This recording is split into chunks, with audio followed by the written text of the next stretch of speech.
Okay, so over the last 12 years since I first became a student, I've learned loads of high income skills that have helped me personally make millions of dollars on the internet. While I was at university studying medicine, I started my own business helping people get into med school, and then I went on to start this YouTube channel, which led to me starting lots of other businesses. And now I'm in the ridiculously privileged position to be making life-changing amounts of money every year, and I have quite a good understanding of what skills I would recommend to my former self if he wanted to make that sort of money at some point. So in this video, I want to break down 5 high income skills with examples of other people who are literally doing this that you can hopefully use to get inspired to learn one of them yourself and make some money either while you're a student or further down the line. And if you happen to be new to the channel, then hello, my name is Ali. I'm a doctor turned entrepreneur, and I'm also the author of the New York Times bestselling book, Feel Good Productivity, which is about how to be more productive in a way that's actually enjoyable, meaningful, and sustainable. And I've been making videos on this channel for the last 7 years, documenting my journey from broke medical student to entrepreneur to author, and I've documented and shared all of the learnings and failures and experiences along the way. And so I'm hoping that you'll get some value out of this video. And if you're new to the channel, you might like to consider subscribing as well. Okay, so before we get into the specific skills, I want to zoom out a little bit and talk through how I would think about making money. Like, what's the philosophy of actually making money if, for example, you're a student and you want to actually make money someday? So here's kind of how I think about it. Let's say you are a student. This was, for example, me when I was a 19-year-old medical student. And the thing is, it's sort of like in the world of capitalism that we live in today, everyone has above their head a personal stock price. This is essentially your worth to the market. I don't like the system any more than you do. I think this is a bad system. It's just unfortunately the world that we live in. And so if we want to thrive in the world that we live in, we want to appreciate that this is the thing. Everyone that you meet has above them a personal stock price. It's like how every company has a particular value. Now, back when I was a medical student, my personal stock price was 0. No one was going to hire me to do anything. In fact, maybe they would have done. Maybe, when I was a medical student, I was able to earn $4.50 an hour, £4.50 an hour by working at the local library. When I graduated medical school and started working as a doctor, suddenly my personal stock price became around about £14.50 per hour. That's how much doctors earn in the UK when you are just starting out. That's how much residents earn in the US when you're just starting out. This is the personal stock price. Now, let's say if you're a student and you have high income skills, essentially those skills are skills that increase your personal stock price. So let's say, you might have a student next to you whose personal stock price is £50 an hour, or it might be £100 an hour, or it might even be $500 an hour, or it might be whatever the thing is. This is how much that particular person can command in the marketplace of commerce. Okay, so that's thing number 1 that we want to appreciate. Thing number 2 that we want to appreciate is that, a lot of students, sometimes I'll give talks at universities and things, and, I'll put out a question to the audience and I'll kind of ask, who here wants to be an entrepreneur? And depending on the crowd, like if I'm speaking to, I don't know, like finance and tech people, everyone wants to be an entrepreneur. If I'm speaking to medical students, almost no one puts their hand up in saying that they want to be an entrepreneur or they want to run their own business, which is totally fine because obviously medical students normally want to become doctors. That's not the same as running your own business. But the thing that I would say is that everyone is already an entrepreneur. You already run your own business. Even me, back when I was a medical student and back when I was working full-time as a doctor, I was actually running my own business.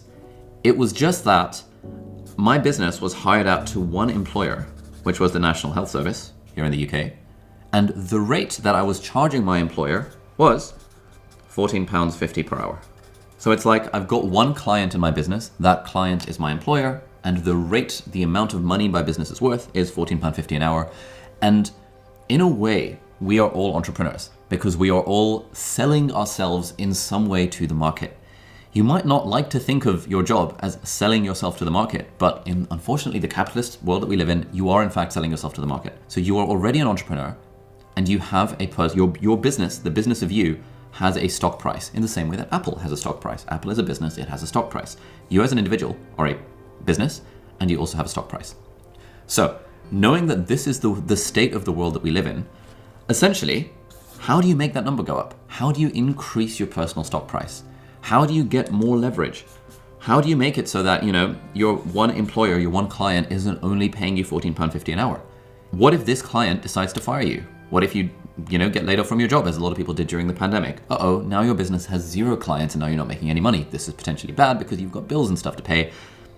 What if the next job you could only get was maybe similar price, £15 an hour? That's not a very good living that you can make. Essentially, you're an entrepreneur. You have your own business, it's the business of you, and that business has a personal stock price. And the value of this essentially correlates with your skills. The more skills you have that are correlated with making money, the more your personal stock price is going to go up. Now, there are a whole host of skills that will increase your worth to the marketplace.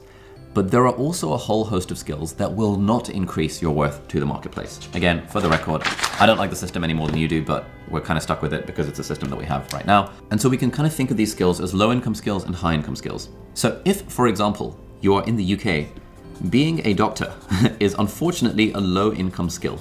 That's being a junior doctor, for example.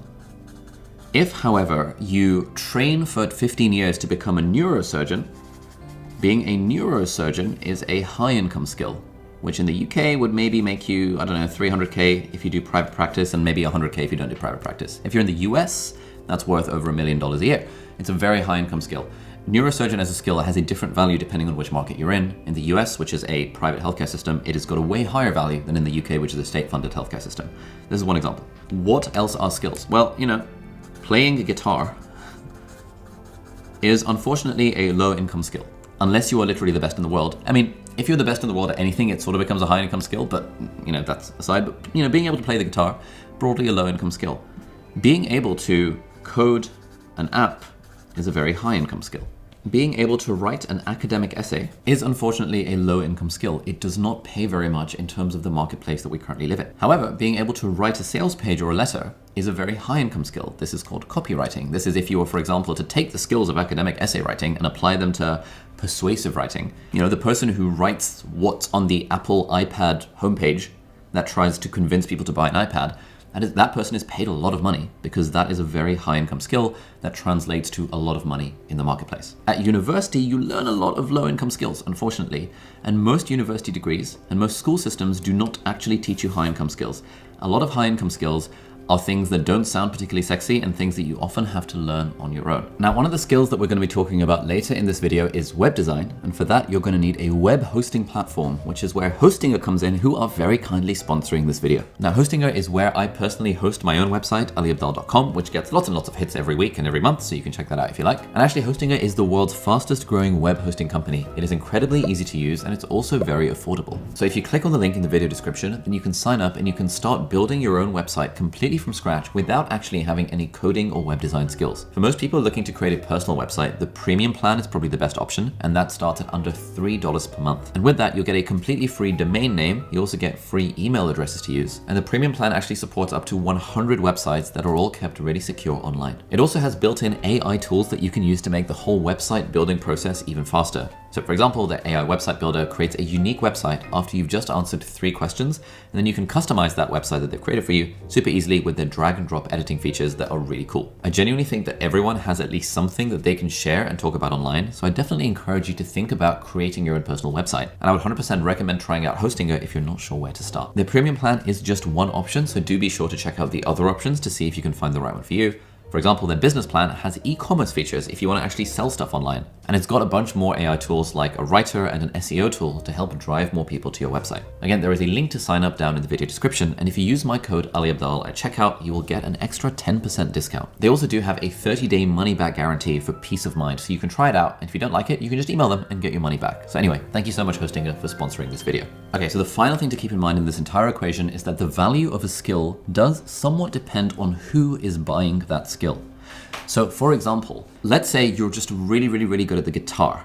Now, the guitar is normally a low income skill because normally the people who buy the skill of being really good at the guitar are parents who want their kid to learn the guitar. You could be a guitar teacher and now your amazing guitar playing skills are not worth very much because you're teaching guitar to kids, for example. Or you could be an amazing guitar player, and if the person buying that skill happens to be a music record company and they're giving you a record deal for being able to play fingerstyle guitar like an absolute legend, suddenly that skill has become a high income skill. We kind of want to keep in mind the fact that a lot of people try and make money from playing music. Most people don't make very much money from doing it. So it's a lot harder to sell that skill to music record labels purely because of, the laws of supply and demand. And so in that sense, playing the guitar is normally a low income skill, but with a lot of luck and the right circumstances, and if you're absolutely freaking amazing, it can become a high income skill. Those are not the sorts of skills I want to talk about in this video. I don't want to talk about skills that are only high income if you get really lucky. because then you get rich, but you have to be really lucky. I want to talk about skills that are high income that broadly will increase your personal stock price, your worth to the marketplace without you having to be literally the best in the world at it and without you having to be super, super lucky or super, super well connected. Okay, final piece of the puzzle before we move on is this. It's really, really important to appreciate that there are two different types of businesses. You can sell to consumers, i.e. normal people, or you can sell to businesses. So for example, if we use a guitar teacher example again, trying to teach guitar lessons to normal people is selling to consumers. But if, for example, trying to get a record deal with Sony is selling your skill to a business. Trying to be a writer where you say to your friends, hey, I'll write letters to your grandparents for you, or something dumb like that, is trying to sell to consumers. Trying to be a writer, but selling your writing services to businesses by saying you'll do copywriting for their social media or for their sales pages, that is selling to businesses. And generally, we do not want to be trying to sell to consumers. If there was just one thing that I could get into the minds of everyone trying to start businesses, is that it is so much easier to make money when you think about what is your worth, what are your skills that you can sell to a business, rather than what's the value of your skills to a normal person like you and your friends and stuff. So all of these high income skills we're going to be talking about are going to be trying to sell to businesses, because businesses have lots and lots of money to spend, and the way businesses value money is very, very different to how consumers value money. Okay, so with all of that in mind, these are the 5 skills we're going to be talking about, and there will be timestamps in the video description, so do please skip around if you feel like it. But one thing I would say is, you might be like, 3 design, I don't need to think about that. Throughout, as I talk about these different high income skills, I'm going to be sharing literal real life examples of people who have made money using these skills. And so even if right now you might be thinking, I suck at art, so I'll never be a designer, or I don't know, I hate the idea of learning to code. It's okay, but I would still recommend you potentially watch the video because A, it juices my watch time, but more importantly, by seeing the examples and seeing kind of how different people are actually making money, it just gives you a bit of a firmware update in your own mind. It helps you appreciate, oh, this is how you actually make money. This is how you increase your personal stock price. All right, so high income skill number 1 is being a software consultant for businesses. Now this sounds boring, but it's really not. This is super, super cool. Basically, businesses all use different software, and often businesses are run and manned by people who are way less tech savvy than you are as a student. You're a student, so you have grown up on the internet and you know how to use software, hopefully. For example, you might be familiar with the app Notion. I've made dozens of videos about Notion. You might be using Notion at school, you might know people who use Notion. Notion is an app that a lot of students will use for their personal life, but actually Notion is also an app that a lot of businesses, including mine, use to manage their business operations. And so, if you can get good at using that software, you can become a consultant where you help businesses, you train them in how to use the software. It sounds dumb. It sounds like surely you figured out Notion on your own and you didn't need to hire an expert to teach you how to use Notion. Obviously, because you're a kid and kids are more, have more initiative than people in their 30s, 40s, and 50s who broadly are the people who are working and running businesses. It sounds dumb, but actually businesses will hire a lot of consultants to teach them basic stuff that they could just teach themselves based on the internet. The reason they do that is because business owners don't have time. I am now a business owner. I know how to learn stuff on the internet. I could teach myself any skill I want to because I've been doing this shit for 15 years and I know how to use computers, and I could teach myself anything I want. But at this point in my life, it's just not worth my own time to teach myself the skill. I would pay $500 an hour to hire someone to teach the skill to me because my time is worth more than $500 an hour.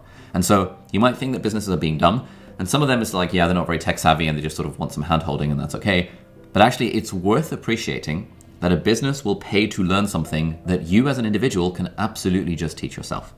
So I'm going to use an example of one of my own team members. Her name is Melina. She's currently our head of social media. And when Melina was at university, she basically just graduated. Melina, how old are you? I'm 23 now. Melina is 23 now, but when she was at university, she was working as a Notion consultant for businesses. And this is what her proposal to businesses would look like. So this is in Spanish because she was working with clients in South America. But you can see this is pretty nice. She's charging $300 for a 90-minute Zoom session teaching a company how to use Notion. She's charging $1,000 for 4 sessions, and she's even said 20% off. If you buy 4 sessions that are 90 minutes each, it's $800.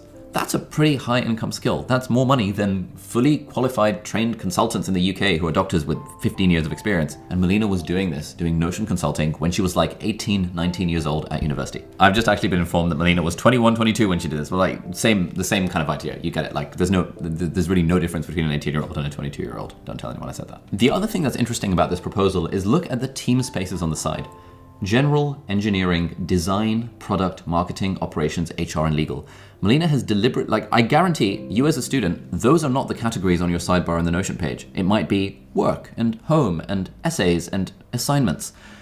But a business has engineering, design, product, marketing, operations, HR, and legal. And the fact that Melina has put those specific things in the sidebar of her little proposal means that she's really, really appealing to businesses. A normal person is not going to pay someone $800 for 4 sessions teaching them how to use Notion. But a business, I would pay that in an absolute heartbeat. I think it's an absolute steal. It's worth pointing out here that the way Melina learned Notion was not by taking classes on how to use Notion. It was by, unsurprisingly, watching YouTube videos. You're a student. You know how to learn shit by watching stuff on the internet. Melina learned how to use Notion by watching a few YouTube videos. She made her own Notion workspace. She got familiar with using the software and then realized, I've got this skill of using this piece of software. I know businesses use this skill. Great. Anytime businesses do anything, you know you can charge them quite a lot of money for teaching them how to do the thing or helping them improve the way that they already do the thing. Okay, so we've talked about Notion, but actually there's dozens and dozens, hundreds, thousands of other software that businesses use. Some of the software that we use is, for example, ConvertKit, HubSpot, we've dabbled with Asana, we use Help Scout, we use QuickBooks, we use Kajabi to host some of our courses, we use Webflow, we use Framer some of the time. There's so much software out there that businesses use. And if as a student, you can teach yourself to use that particular piece of software, you can then become a consultant for that software for businesses in your local area or businesses online. And a lot of this software, to be honest, is probably not things you're going to need as a student. HubSpot is a CRM. As a student, you probably don't even know what CRM means. It's basically a massive database that businesses use to keep all of their contacts. And so they can figure out, okay, this person is at this company and we need to sell to them in this way. So like you as an individual have no reason to learn how to use HubSpot. But if you do, and you get good at it, because it's not hard and there's like loads of tutorials on the internet and stuff, you can then become a HubSpot consultant for businesses. The other really nice thing about this, and which is why it's such a high income skill, is that by doing consulting for businesses, you actually learn so much. You're basically creating your own business where you're doing consulting for other businesses. So you learn how to price your services, you learn how to sell them, you learn how to persuade someone over a Zoom call or over the phone or over an in-person meeting to part with their money to give you the services. You learn how to fulfill on that particular order. You learn the language of business. You learn how to speak to entrepreneurs. You learn how to speak in terms of return on investment. None of this is stuff that they will teach you at university. Even if you do an MBA, I have lots of friends who've done MBAs, they don't learn this stuff either. You only learn this stuff by doing it, which is why when you're a student and you try and become a software consultant for other businesses, I guarantee it will be one of the highest income skills you could possibly learn. Oh, and by the way, if you're enjoying this video, you might like to check out Sunday Snippets, which is my completely free email newsletter, where every Sunday I send a little email sharing some of the stuff that I'm learning in real time along this entrepreneurial journey. I share insights from the books that I've read or conversations I've had with other entrepreneurs. So if you're interested in this making money stuff, I think you'll really get a lot of value from this newsletter. You can check it out, aliabdaal.com/Sunday, or there'll be a link down below. Completely free, and you can unsubscribe whenever you feel like it. All right, next high income skill we've got is writing. This is copywriting and ghostwriting. Copywriting is writing that's done with the intent to persuade. So for example, copywriting an email that a brand or a business might use to sell $10,000 worth of their products. Copywriting their Black Friday promotional email campaign. Copywriting the page where they sell the iPad, or copywriting, in my case, the page where we sell our online courses. The difference between a good copywritten sales page and a bad copywritten sales page might just be a few percentage points of conversion. So, okay, I'm gonna dive into another sort of business class here. Essentially, let's say you've got a website. This is the website, and let's say at the bottom of the website there is a buy now button, and then the website has stuff on it. Maybe there's some pictures and stuff. So let's use the example of my own course, Part-Time YouTuber Academy, where that button is for, I think, $997. Obviously, it has to end in a 7 because, whatever. So anytime someone goes through this page and clicks buy, I am earning, or my business is earning, $997. Now, the conversion rate on our sales page is currently 0.5% or something like that. That means of every 200 people that visit, we get 1 sale. Great. So every time 200 people visit the thing, on average, 0.5% will convert, i.e. will buy the 997 product.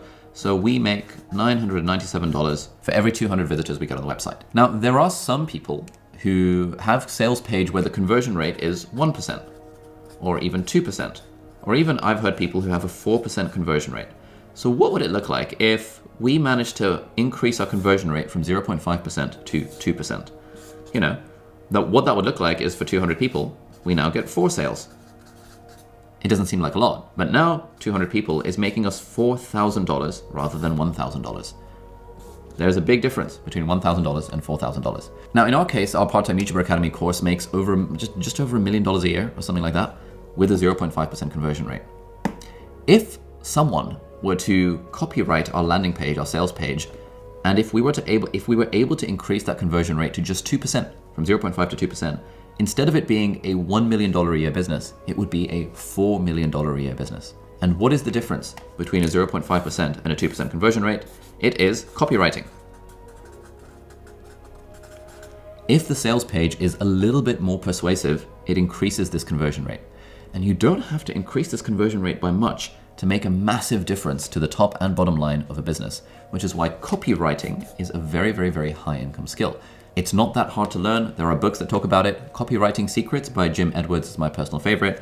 There are loads of books about it, loads of YouTube videos about it. This guy, Cardinal Mason, has a YouTube channel where he talks about how he makes money as a copywriter. He's a little bit guru-y with his stuff, but the stuff is genuinely very good. He does screen recording-y type videos where he'll literally show you his screen as he's writing an email that's making thousands of dollars. And it's just super cool to see the genuine behind the scenes of this sort of stuff. But hopefully you can appreciate with this example, if we were to hire a good copywriter, which we now have, we'd be able to add $3 million directly to the bottom line of our business. That is huge.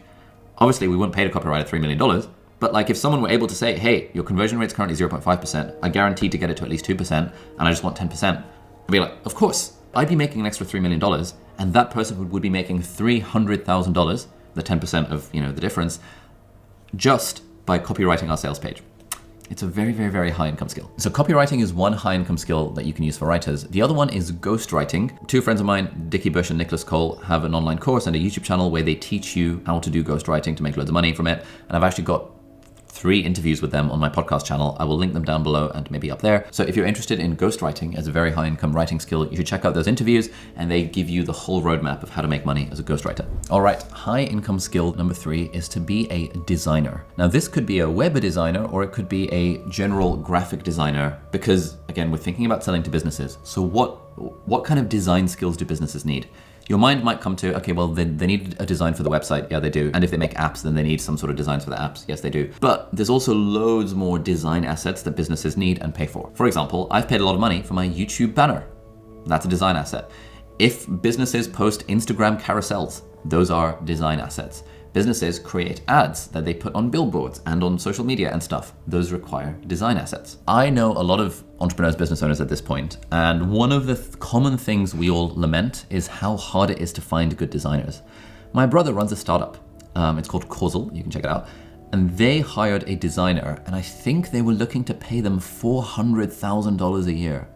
And I was like, surely you can find someone $400K. And he was like, yeah, no, it's still really hard finding good designers. It's like, that's interesting. In their case, they were looking for a product designer, someone who could actually, design the user interface and the user experience of a product. But even outside of that, like finding a really good designer is kind of hard to come by. And so it becomes a very high value skill, because design in some capacity is a skill that basically every business needs.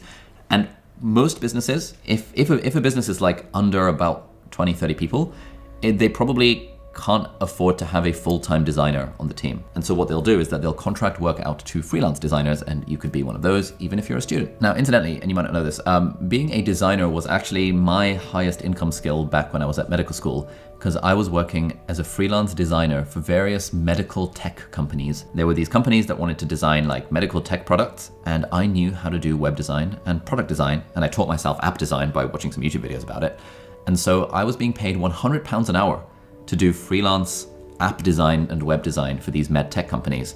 And I targeted med tech companies because I was a medical student. So who do you think they'd want to work with more? Would they want to work with a random designer that doesn't know anything about medicine? Or would they hire someone who's literally a medical student who understands medical stuff and is also a designer on the side?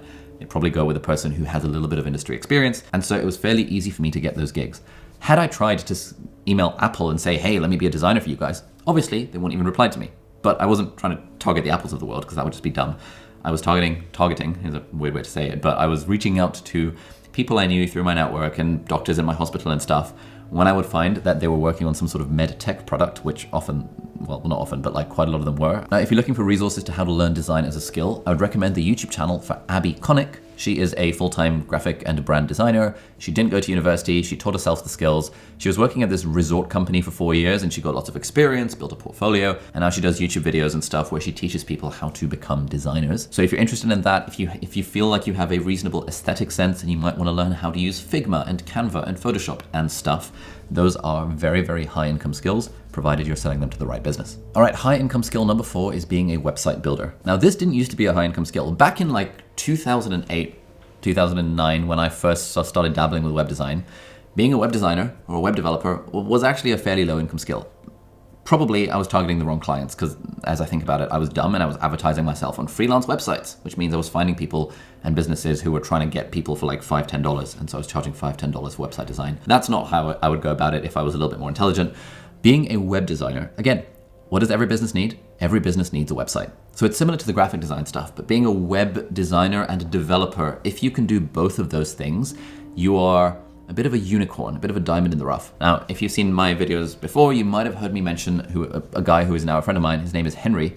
Henry taught himself web design a couple of years ago in about 6 months and decided to go all in on being a Webflow designer and a developer. Webflow is an app, an online software thing that lets you build websites. It's like way more involved than something like Squarespace, but there's loads of tutorials on how to use Webflow. Another example of a good tool is Framer. If you are a very good Framer designer, you can probably make loads of money. And you can, of course, host your website on Hostinger, as I mentioned earlier. So Henry taught himself web design by basically following YouTube tutorials and tinkering around for about 6 months.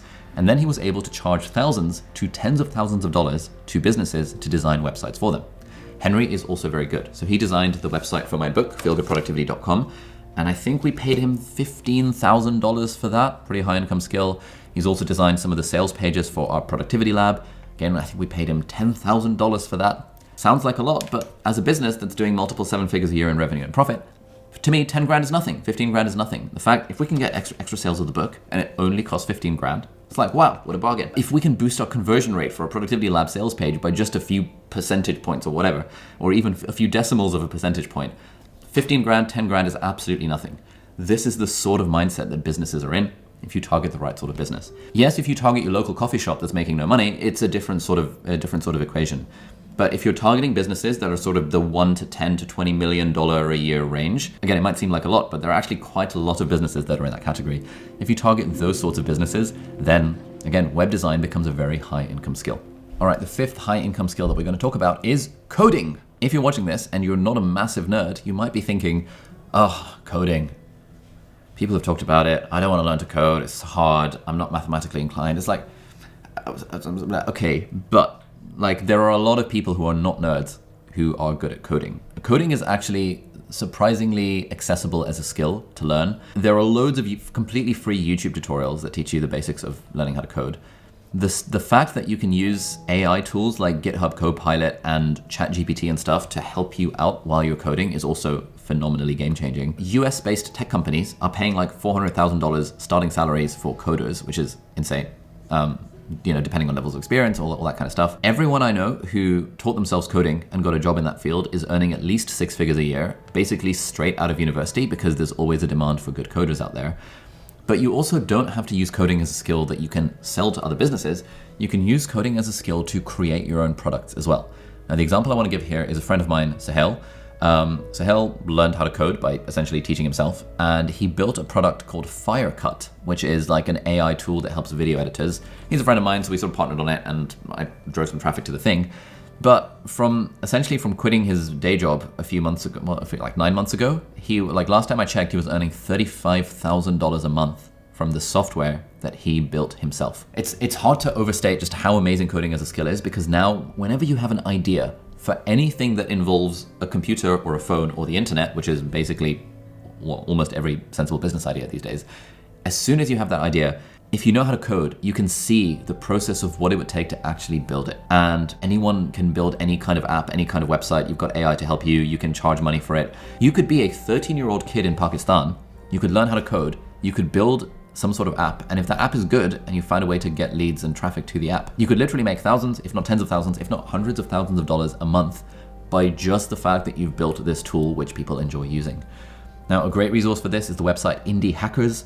I was big into coding back in the day before I switched to this YouTube entrepreneur life. I read every single blog post on their website. The whole idea behind Indie Hackers is that they're interviewing individuals who basically coded cool shit from their bedrooms and then used that to make stupid amounts of money. It's insane, it's super inspiring.